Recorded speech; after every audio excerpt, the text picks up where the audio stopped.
What's going on, Packers fans? Happy Wednesday. Welcome into an all-new episode of the Pack-A-Day Podcast. I'm your host, Andy Herman. You can follow me on Twitter at Andy Herman NFL. You can find the podcast at Pack-A-Day Podcast. It is Wednesday. It's double feature day. If you didn't check out Paul Farrington already and Ziggy and Paul breaking down everything in the NFC North, highly recommend checking that out. But we've got a second show today. Myself and Paul Bretl breaking everything down, what happened last week, looking to head to Packers-Eagles. You're not going to want to miss it. Paul Bretl's the absolute best, so we'll get to him in just a moment. Before we get there, a couple pieces of news and notes.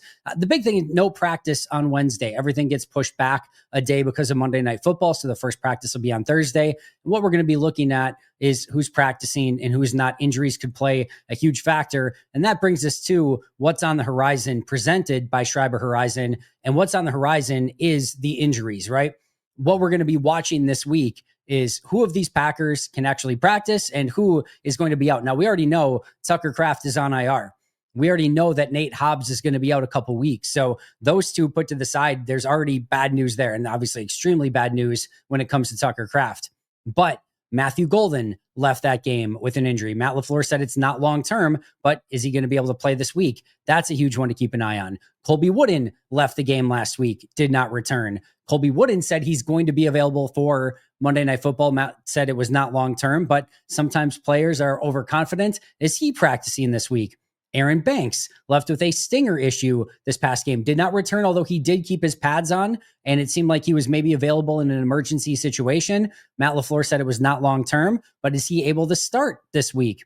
And then, of course, LVN and Dontavian Wicks, who have been week to week with injuries. Matt said we'll see when it came to them practicing this week. Aaron Mosby already put on the 53. Is that an indicator LVN might not be ready yet? Not sure, but a huge potential week for LVN and Dontavian Wicks. The Packers could really use both of them back, especially Dontavian Wicks and Matthew Golden. Those two are going to be huge to keep an eye on, because if they can't play, you're down to Romeo Doubs, a probably somewhat limited Christian Watson, Malik Heath, Savion Williams. You're probably having to call up a practice squad receiver if neither of them can play. So injuries are going to play a major factor in this game. If the Packers have those players, things are looking up. If not, things could get very complicated very fast for the Packers. And that's what's on the horizon, presented by Schreiber Horizon. Now, many of you may know Schreiber as a leading global food and beverage manufacturer. You probably don't know about Schreiber Horizon, which is a suite of solutions that Schreiber has built over the past 80 years and relies on every day to support and grow their vast global network. Some of these solutions include end-to-end logistics, warehouse management systems, growth and innovation tools, and a whole heck of a lot more. The best part is these solutions are all backed by Schreiber's 80 plus years. Yes, 80 plus years of trust and operational excellence. If you are interested in any of these solutions, just snap a picture of the QR code on the screen and you will be one step closer to optimizing your business. You can also check them out over at schreiberhorizon.com. Schreiber Horizon, built on Schreiber's legacy, designed for what's next. Now let's get to that wonderful conversation with the always amazing Paul Bretl. All right, Packers fans, you know who it is. It's Paul Bretl. You can find him on social media at Paul_Bretl. Of course, Wisconsin State Journal over at ESPN Lacrosse with John Papadopoulos as well. Paul, it's been a crappy week from a Packers standpoint. We are recording this prior to the trade deadline, so maybe the rest of Packers Nation exists in a world where Quinnen Williams is a Green Bay Packer or something. But it's been a disappointing week so far. I hope you have some good news and some fun stuff for us today. I'm sure you will. I'll do my best. Appreciate you, my friend. We've got a lot to get to. Of course, it was a disappointing game. Packers lose to Carolina at home, who, again, give Carolina credit. They were feisty and I think played a lot better than a lot of people expected them to. Green Bay, though, did not play their A-plus brand of football, which unfortunately we've seen now on numerous occasions. But Paul, as always, I will give you the floor. What would you like to talk about first?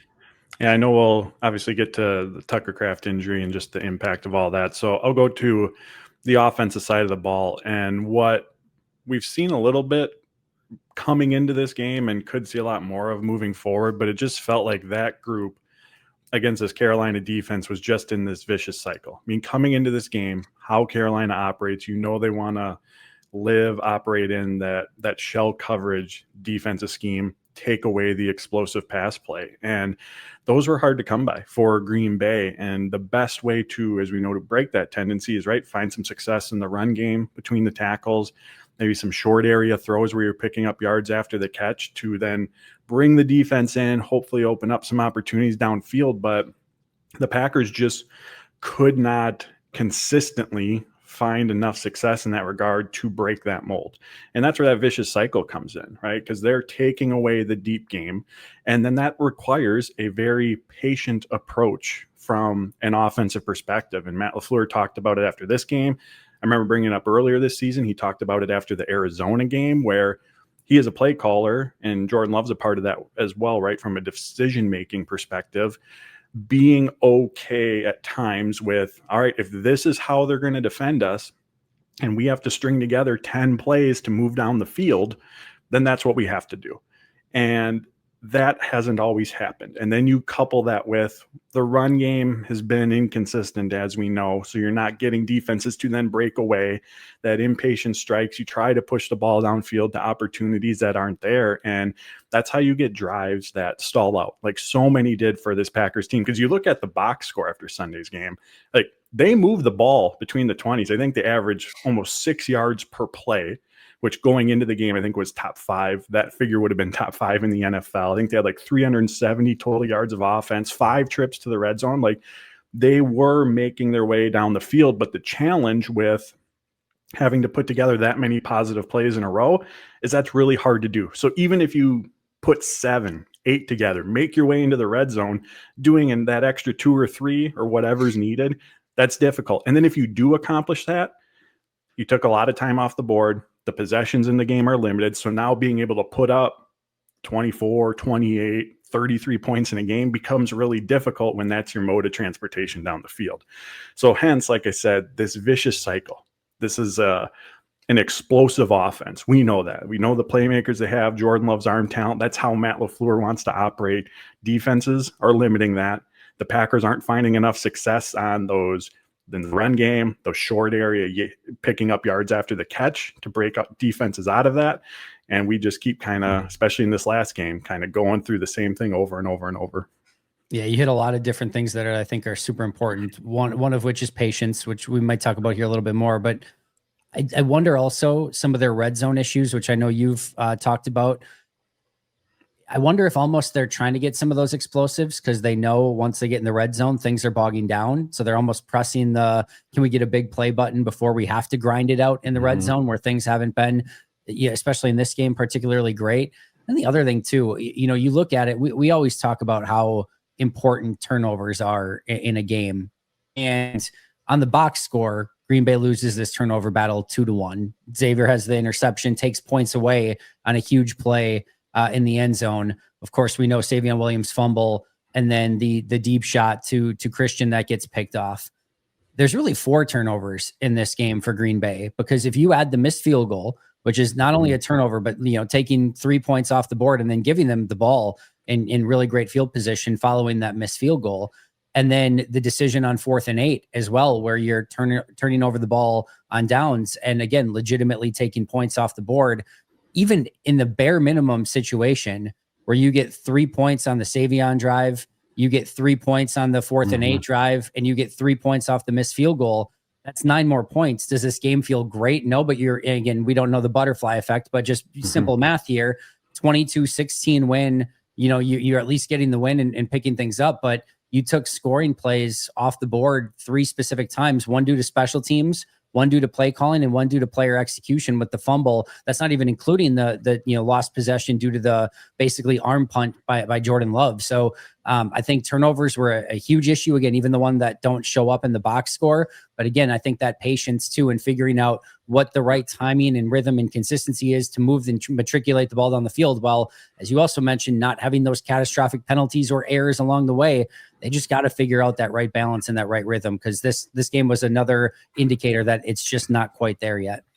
Yeah, and this applies to the red zone, right? Just so many, like you mentioned, self-inflicted errors. There's a turnover, those penalties in the red zone, the missed field goal. It's just, and that's part of the challenge that I mentioned earlier that comes with having to put together those long scoring drives. Is it's hard to do that consistently without getting in your own way, without making mistakes. And that's what the opponent is banking on to a degree when they're going to play that style of defense. And I know we'll get into the run defense as well, but not helping matters was Carolina's ability to move the ball on the ground, limit the number of possessions overall, which then puts a premium on what your offense has to work with. Yeah, Carolina was very clearly trying to make this drag it out, grind of a game, bringing the play clock down to 1 or 2 seconds the vast majority of the time, running the football a ton. I mean, Bryce Young, barely at what, like 19, 20 attempts in this game. It was very much a concerted effort to make this as few possessions as possible. I think the weird thing is I think Green Bay almost likes playing that way too. I don't know that they should. It doesn't. It feels like they don't want a grinded out game, but they're bringing the play clock down a lot as well. A lot of these other games, they're fine with playing with limited possessions. They just think they're ultimately going to beat you with it. They're fine with, again, making teams drive down the field and settle for field goals or limit the points. And again, in 16 points allowed, you should win the game, but just don't know that that's the DNA of what this Green Bay team wants to be and how it fits game, especially against teams like Carolina, where your favorites. You kind of want the more possessions the possible because you're going to get more game, and the more game you play, the better team's usually going to come out in top on that. But yeah, credit to Carolina. They limited the possessions. They took advantage of it. Green Bay did not. That's how you end up with a 16-13 loss. I know we talked about the patience and the inconsistencies on offense. We touched briefly on the red zone offense. Is there anything else in this red zone offense that really since 2020, when they were so good and we called it the gold zone, and like anytime they got there, it was outstanding. Now they had an MVP quarterback. They had the best wide receiver in football and 2 of the best offensive linemen in David Bakhtiari and Corey Linsley, surrounded by other good offensive linemen that made a lot of that stuff simpler. But it really has seemed, even in 2021, when they returned a lot of the same players, it just hasn't felt quite the same since that time. What have you seen from this red zone offense that they just got to figure out something to get a little bit more point production? Yeah, I think this year in particular, one of the big things I'm looking at is the run game. And Josh Jacobs has certainly found the end zone when in the red zone, right? But even the Arizona game is a really good example. I think on 2 of those touchdown runs, Matt LaFleur acknowledged after the fact that blocking-wise, there was really nothing there for him. That was Josh Jacobs being Josh Jacobs. And so I think the overall inconsistency that Green Bay's had in the run game, that is then magnified in the red zone because you're in this confined space. You're not able to spread a defense out.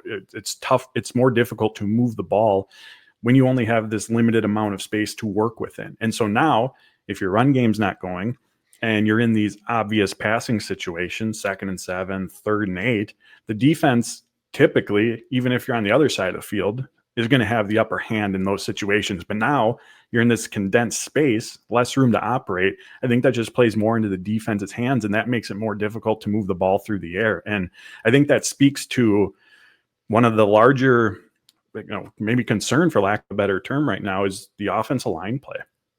The inability to get things going in the run game. And pass protection wise, they've held their own for the most part this season. But even in Sunday's game, there were some definite moments where the Carolina pass rush just went right on through that offensive line unit. And so in terms of getting more consistency overall, it's on everyone, right? It's Matt LaFleur. It's all 11 players. Everyone plays a part, as we know, into making things happen. But so much of that success, I think the ceiling for this team, is how I'll phrase it, is going to be determined by, all right, how good can this offensive line unit be, right? Can we have a run game to lean on? Can we get Josh Jacobs going on the ground? Does Jordan Love have steady time in the pocket to go through his progressions and reads for some of those longer developing routes to take place? I think that's going to ultimately determine, because we know this offense is good, but how good can they be? How consistent can they be? I think that starts up front. Yeah, I talked about this as well. To me, of any of the issues that are going on, play calling, special teams, some of the cornerback play, etc., offensive line is still the biggest concern that I have. And to me, that's the one where if it doesn't get better come playoff time or even a game against Carolina, it's going to show itself, and it's just not going to be consistent enough. I understand maybe to some, as Green Bay continues to put up all these yards and they just put up a bunch of points, but before the, at least, 40 against Dallas and 35-point game and things like that. Like, I understand that they've been able to find some point production, some yardage, etc. But it feels to me like it's the one thing holding this team back from being more consistent and just being able to get the points, the yardage, the red zone productivity that they want. I don't know how I feel about the current makeup of this line. I don't know that there's anything better that I like. I personally like Sean Ryan a little bit more than Jordan Morgan. I think I would lean on him a little bit more. But I don't think like Sean Ryan's played well enough to just like shut down Morgan either. Like I think he could earn that even more than maybe what he has already. I think Jenkins has struggled. Banks has been in and out of the lineup and has been okay-ish when he's been in there. Tom's been fine, but I still don't even think he's quite been normal. Zach Tom, probably mostly due to injury, but I think there's even a level that he can get to. Same with Rasheed Walker. I think he can play better. I don't know if I want to move anything around. Part of me wants to move Elton back to guard, but I don't feel like there's a center, and I don't want to move Zach Tom from right tackle. I don't think Sean Ryan's the answer at center. Jacob Monk can't even get dressed on game day, so I'm assuming that they clearly don't think that he can be the answer at center. I don't know. It almost feels like my gut says start moving some pieces, try to figure something out, try a different. But I don't even know that that's going to be the answer. I think it just comes down to technique, fundamentals, and playing a better brand of football, and hopefully they can kind of get that figured out. Yeah, I'm in exact alignment with you. You know, we know the versatility that these offensive line units have for the Packers this year and in the past. We know that typically there's that 6th, 7th guy off the bench that they've relied on in various rotations that they've done, but I don't see the answer in moving guys around. I don't see there being, you know, that extra guy off the bench who can come in and maybe provide that elevated play that they're searching for. Like you said, it's going to come down to the execution. And when we hear LaFleur talk, offensive line coach Luke Buckus, that's what a lot of it goes back to, the details, the fundamentals, right? Where's your hand placement, things of that nature. And it's just those little things that don't get discussed, that get overlooked, that I think are having a really big impact right now. And we might have talked about this last week. The other part of this equation, it's not like you can just point to one person, right? Like there's the weak link in our offensive line chain. It's like from play to play, it seems to be someone different when things break down. And obviously that just makes it's a whole new challenge, right? Trying to figure out how to best get the level of play you're looking for from this unit. It's like offensive line roulette. It's like, all right, spin the which one's it going to be this time? It's like, oh, that time it was Jordan Morgan. Oh, that time it was Elton Jenkins. It's like if you don't have that consistency up front, it just makes everything really, really tough. And again, hopefully they can get the technique and just the nuances of it figured out, because it needs to be a little bit better. When we talk about red zone play, one of the keys in there can be Tucker Kraft. He has the ability to make things happen, run after the catch, break the tackles, and just find ways to get open in the end zone as well. Not only do they lose one of their best red zone weapons, I saw the stat that he has more yards after catch than the rest of the offense combined, or the rest of the weapons combined. I think I have that stat right. I'll have to double check it, but either way, it's close. And he obviously is a leader on the team. He sets the tone. He is, again, a superpower after the catch. He's a good blocker at tight end. And now it's like you take all of those things. You kind of don't have your tone setter. You lose his ability in the red zone. You lose all of that run after the catch ability, which, again, with teams playing too high safety, is such a key factor for this offense. And on the run blocking side of things, where you're already struggling in run blocking, now one of your better blocking tight ends is out. And now Luke Musgrave, likely to get a lot of playing time there, is not a plus run blocker. You're downgrading that as well. It's a real just disappointing aspect of losing him in a variety of different ways and facets for this team. Yeah, I mean, you summed it up. A major loss. And we see the obvious production in the passing game, the yards after the catch, but you mentioned his run blocking, his versatility, and we can't overstate either just what he means to that locker room. He said tone setter, he's a leader, he's a captain. I mean, he brings a just do-it-all presence on and off the field to this Packers team. And as we look at, all right, so where does Green Bay go from here? I think one of my bigger question marks is, how do you, if you're Matt LaFleur, how do you best maintain this level of unpredictability that Kraft gives your offense? Because if he's lined up in line, the slot, wherever, and you're a defense, wherever Tucker Kraft is, that doesn't necessarily tell you, like, all right, is this a run or a pass? Or what part of the field, what type of route is he going to run? There is this unpredictability with that. And when you look at Luke Musgrave, John Fitzpatrick, and their skill sets, right? Fitzpatrick, the blocker, Musgrave, the vertical presence. Not that obviously both of those guys are asked to do both roles, but when you're a defense and you see Luke Musgrave on the field now as your primary tight end, and you know his bread and butter as a player, his skill set is a pass catcher, where's that unpredictability? And even if he is going to be in line to block, which obviously he's been asked to do, he's going to be asked to do moving forward, because that is still an area of growth for him. How concerned are you as a defense now that he might be contributing in the run game more heavily as a blocker. Same with Fitzpatrick. If you see him on the field, are you thinking more of a running play versus a passing play, just given his skill set? So I think that's going to be one of the big challenges, right? How do you best overcome that? And you're going to have to still find ways to get that yards after the catch ability in this offense. Matthew Golden, Jaden Reed once he returns, right? Luke Musgrave as well with his speed. So there's going to have to be a real concerted effort now, more so than before, because Tucker Kraft just brought that, right? You get him the ball wherever, he's going to find a way to bring that element to your offense. But now I think game planning wise, week to week, it's like, all right, how do we maybe scheme up some opportunities for these guys to be in a position to go pick up yards after the catch? Because that's obviously such a critical aspect of what Kraft brought this Packers offense, and then just the trickle down effect that can have to the rest of the offense. Hey friends, Andy Herman here. Time to get our sleeper picks in for this upcoming Sunday. And I'm going with the international game, which is always fun, but it's always a little bit more exciting when you add some sleeper picks on top of it. Tried a little different philosophy this week. I'm excited about it. We're going Michael Penix, longest completion, greater than 33.5 yards.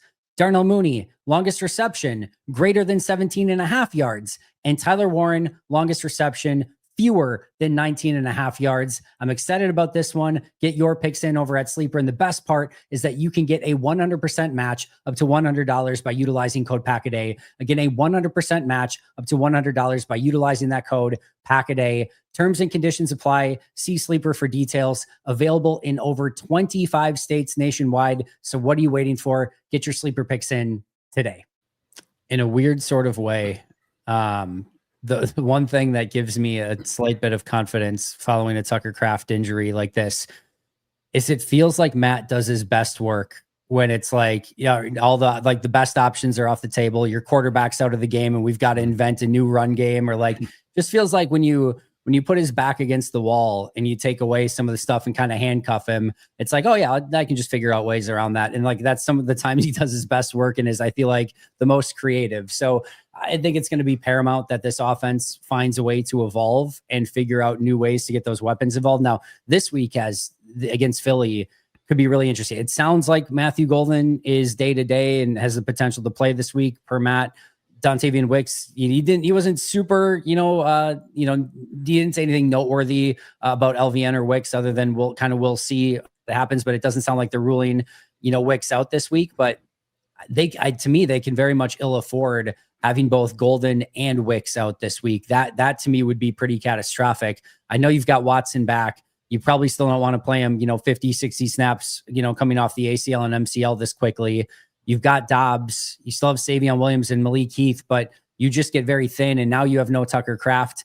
The run game isn't exactly going the way that you planned it to. It really could make things complex. But again, some of the times that's when Matt's done some of his best work. So some of those run after the catch options are going to have to step up, like Golden, like Wicks, even Josh Jacobs on some of the checkdowns and screens and things like that. That's going to be super important, but they're going to have to find a way to evolve this offense. And then just along with that too, this obviously provides a massive opportunity for Luke Musgrave, who basically got Wally pipped. He gets hurt. He was in the number one tight end spot. He gets hurt for a while. Tucker Kraft takes the number one tight end spot and never looks back.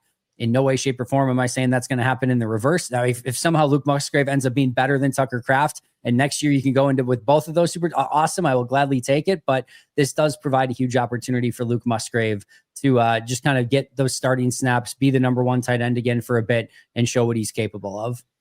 Yeah, 100%. And again, he has shown growth during his career as a blocker. Still absolutely more room for it. And again, his speed, that vertical presence, and LaFleur mentioned on Monday, right? We have to find ways to maximize that skill set of his, because that's going to be a big part of this equation. What does he do well, and what do we have to do to get him the ball in those opportunities? And during his career, obviously, there's been the injuries he's had to work through. I think he played in 18 games during his first 2 NFL seasons. And so that's and then of course, Tucker Kraft's emergence, right? And being the backup in that role, that's going to impact a player's growth, is going to impact their opportunities. But even when he has had targets in the passing game, his average depth of target for his career, and especially his last couple seasons, are, it's within 10 yards of the line of scrimmage, right? It's like 4, 5, 6 yards. And so when we talk about, all right, what does Luke Musgrave do well? It's kind of that field stretching presence where That combination of size and speed is difficult for DBs to match up with. It's difficult for a linebacker to match up with. So I would like to see more opportunities for him in that regard, because it's what he does well. It's how he can differentiate himself within this offense. And it's something at that position that he can add to this group and hopefully unlock other aspects of the offense. Yeah, that's the hope. And to me too, with his size, you just need to see him be a bit more of a red zone target for this offense, because I think that's something that they can very much utilize as well. Hopefully, hasn't really worked that way, but find a way to get him isolated a little bit more, use his height, use his size, and see if he can make, some of those plays in the red zone. They're going to need it, that's for sure, especially with, again, some of the red zone struggles they've had. And again, with Tucker Kraft being out. Let's go to the defense. You mentioned it a little bit earlier, hinted at it. For really the first time, there's some signs in the first half against Pittsburgh, but they kind of evened it out in the second half. Pittsburgh kind of went away from it a little bit as well. But really, for the first time for a full game, they really struggled in run defense in this game. Rico Dowdle was great, but it was a lot of backups on that Panthers offensive line and guys that were beat up. And they really were able to move and manipulate Green Bay's defense and get good yardage and, stay within a manageable down and distance. I think Colby Wooden's injury in that game was massive, but what did you see, and how does Green Bay's run defense need to bounce back this week against Philly? Yeah, it was such a, uncharacteristic performance. Packers went into that game top 5 in yards per rush allowed, top 5 in rushing yards per game allowed. And it's not like Carolina caught them off guard. It's not like this was a downfield passing attack that all of a sudden is just running the ball. Like, that's what the Panthers do. They came into this game 3rd in rush attempts per game. They want to run the football. The Packers knew that. Like, there wasn't necessarily this major curveball that was thrown at them. And so I think that was the part that was the most surprising, right? Is you knew how Carolina wanted to operate. You knew how they were, going to go about it, and you still struggled to contain them. And again, I think a lot of it just goes back to the details, the execution of it, but that just had a massive trickle down effect to the rest of the game. I know the Panthers only put up 16 points. I think they averaged 4.9 yards per play as an offense. Like, if you look at the stat sheet, the defense did its job in that regard. And again, if you hold the team to 16 points, you should absolutely win.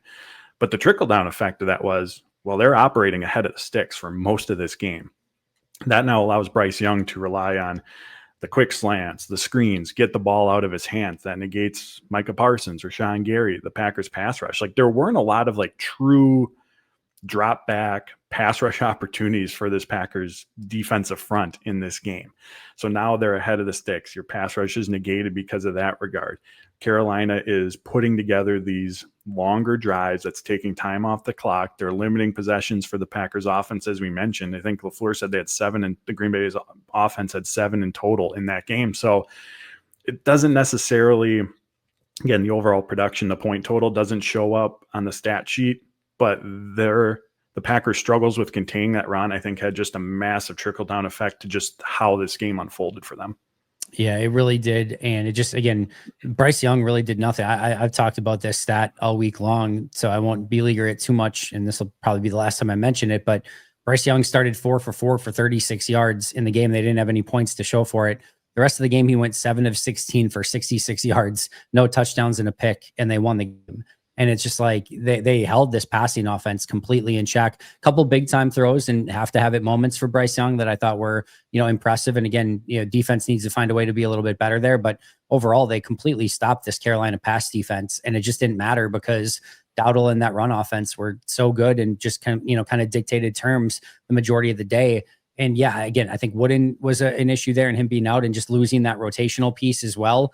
Yeah, I think I'll be interested. We'll talk about Nate Hobbs here next, and him being, out in this game. We'll see if they do anything at corner, but I really do think that you could see, especially against Philly this week, them maybe going back to, I don't even back to, because I don't think they've done it all year, but getting maybe 5 defensive tackles active, assuming Wooden's good to go this week, rather than 4, just to have a little bit more bulk, or maybe LVN's active, so you have another piece that can at least kick inside in a pinch as well. But it just felt like they got caught a little bit off guard. And again, it wasn't only that, and I'm sure you caught this as well, Matt LaFleur talking about in his press conference, that things that, and you're kind of obviously alluding to it as well, that the things that this Packers defense has done really well all season long, they did not do well in run defense in this game. So to your point, like how you started, an uncharacteristic performance for this run defense.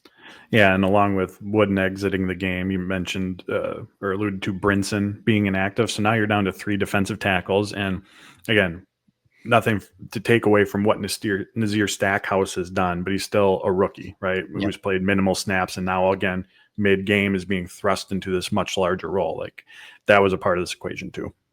Yeah, very much so. I mentioned Nate Hobbs being hurt. He's going to miss a couple weeks per Ryan Wood. I think he was the first one with that report. I can already hear the Packers fans in the comments getting ready to type good, but this is still a loss for this Packers secondary, at least when it comes to a depth standpoint. I'm even with what I saw from Hobbs this last week, I still feel like Valentine and Nixon should be the starters, with Bullard playing primarily in the slot, with maybe Hobbs going in a little bit in some obvious passing situations. But regardless of any of that, you lose a depth piece in that cornerback room. Now your next 2 up are Bo Melton and Kamal Haddon, where, if I'm not mistaken, I don't know if either of them have played a snap of actual regular season NFL defense. Maybe Haddon did a little bit, but it's very minimal snaps, if any. Yeah, that's the big concern right now, right? Is the depth of this group. I mean, if you have Nixon, Valentine, Bullard as your 3 primary cornerbacks going into a game, you can feel good about that group. But like you mentioned, the depth behind them is just so inexperienced that if they have to rely on one of those guys at any point in the game, obviously big unknowns with how they're going to perform. And it looked like in this last game, with Hobbs taking some of those nickel snaps, that there was a rotation with him and Bullard, where more passing situations he was in the game, more run specific situations it was Bullard. So they were still finding ways to get Hobbs involved into the game plan. But again, question marks on the depth, and puts more of an onus on, right, the pass rush, being able to get home, to be able to affect the quarterback, to help out your secondary. Xavier McKinney's job at the safety position as an eraser on the back end, right? There's going to be this, it's like in most instances in football, right? It's a group effort to help make up for when an injury pops up. I did double check. Kamal Haddon and Bo Melton have a combined 0 NFL snaps on defense. So yeah, the depth is very perilous at the moment. And I'm trying to wonder back in checking now. They have Tyron Herring. That's right. They picked him up last week as the only other player at corner on the practice squad. So it does get very thin very fast in that secondary. So I know, again, Hobbs isn't exactly on most Packers fans fan club, but we did just have a trade. What do we have? Jacoby Myers to the Jaguars is the breaking news as we're recording this. So that's the latest there. All right. Packers sticking with Brandon McManus was one of the other key talking points from Matt LaFleur's press conference. And another one I'm sure Packers fans, at least in the mentions that I've had, not super thrilled about, but I'll let you have the floor. But I'm struggling with this one a little bit, and not struggling with the fact that they're going with McManus. I don't have a great feel for this one way or the other. I mean, kickers are it's just such a fickle position. It's why Matt, I think, mostly joked the other day that he doesn't talk to kickers, just because it's it feels like there's no control. They're either going to make the kick or they're not. And right now, Brandon McManus is not on a great streak and not making his kicks. Lucas Aversick did when given every opportunity, but that is a massively small sample size to just turn it over to a mostly unproven commodity. I don't know that I feel great about that, but I don't know that I feel great about just sticking with McManus either. I don't know. Tell me what you think, Paul. I mean, I'm not surprised by that decision on the Packers. And for me, it goes back to the resume, the body of work. I mean, McManus has been in the NFL since 2015, I think, around that time frame. There is this really large sample size to look at in terms of who he is as a kicker. And even if we take away these last 2 games and look at what he's done as a member of the Packers, right? He's provided stability there. Haversick, meanwhile, really, really impressive what he's done, right? Coming off as a free agent, stepping in, providing a really steady presence for those 2 games. But the sample size between the 2 is drastically different in terms of the body of work and what you're looking at. And if I'm remembering correctly, I do think that Anders Carlson's first 5 games as a Packers, I don't think he missed a kick, right? So when you have this, again, smaller sample size, there's just more unknown to that versus someone like McManus, who you have a much better idea of, all right, this is what we're getting. Now, I think if you want to question something, at least how I'm interpreting what Matt LaFleur has said, it sounds like the quad injury for McManus is still maybe not at 100%. It's maybe it's something he's still working through. Now, if he was healthy, would he have made those kicks? I mean, we don't know that answer, right? So I think if you want to question something, it's, well, maybe should he have had an extra game off compared to what he did, or the last 2 games off versus what he did? So to me, that's where I think you could ask those questions. But again, the resume difference between the two of them, what they've done in the NFL respectively, drastically different. And so I think that ultimately dictates any sort of decision around that. I think you hit the nail right on the head in the fact that moving forward with McManus, I don't know. Again, I struggle with it either way. I don't have a great feel one way or the other of like what I would do in this situation. You've rostered 2 kickers for the last 2 weeks, and it's been clear from Matt LaFleur in his press conference that McManus hasn't been 100% healthy. And you had a guy that was hot and made all of his kicks to begin with. And now you went into these last 2 games with an unhealthy kicker that's missed a couple kicks in these last 2 weeks. Thankfully, in Pittsburgh, it didn't cost them. This past week, it did. And it's just like, well, why even have the extra kicker on your roster if that's the situation you're going in? I get those are not easy decisions. You want to go with a little bit more of the proven commodity, but I don't know. Right now, the guy with the hot hand that's healthy feels better than the guy that's struggling that is, going through some leg issues as well. But hopefully they get it right. Hopefully McManus just cruises through the rest of the season and crushes it, but it has definitely been a struggle so far. Really quick before I get you out of here, thoughts on Packers-Eagles? Going to be a good test, right? Coming off of the performance that they just had. So, I mean, big picture going into this game, correcting the correctables, right? And we talked about so much of our time together here today was some of the young characteristic performances that we saw from this group. So getting back to, right, who we know that this Packers team can be. And again, even accomplishing that, you're going up against the Philadelphia Eagles. Like, that's going to be a tough test, but you at least want to see the issues that plagued them this past week get corrected so they can at least put themselves in the best position to go out and have a chance to win the game. Yeah, they need to play a lot better. It's weird. I almost have more confidence in this game than most because they're playing a good team at home. And that's usually when they get up for these games and have a lot more energy. But the loss of Tucker Kraft's going to be huge, and bouncing back from that tough loss against Carolina and how they deal with that is also going to be really interesting. Very last thing, Tramon Williams, Earl Dotson, Packers Hall of Fame. I'll just start by saying Tramon was a no-brainer, but he's arguably, I think, probably my favorite Packer of all time. So just thrilled about that. I also love the Earl Dotson one, like just kind of the classic of like, most people are not going to, think about Earl Dotson in that category, but super deserving. Love that he got in, was such a key part of those 90s teams. And I love both of these additions to the Packers Hall of Fame. Yeah, 100% well-deserved. And when you look back at just some of the best Packers teams, right, over the last 30 years, both those players were core contributors to that success that they had. So well-deserved. Yeah, very, very much so. Paul, I cannot thank you enough. You are in my personal Packers Hall of Fame. Where can we find all of your incredible work? You can find my written work over at the State Journal. Follow me on Twitter at Paul_Bretl, and then over at ESPN Lacrosse Sports Lead Monday through Friday, 3 to 6. Yeah, go check him out. He's the absolute best. Again, at Paul_Bretl. You can find me at Andy Herman NFL, the podcast, at Pack-A-Day Podcast. That's going to do it for us today. But until next time, and as always, go Pack Go.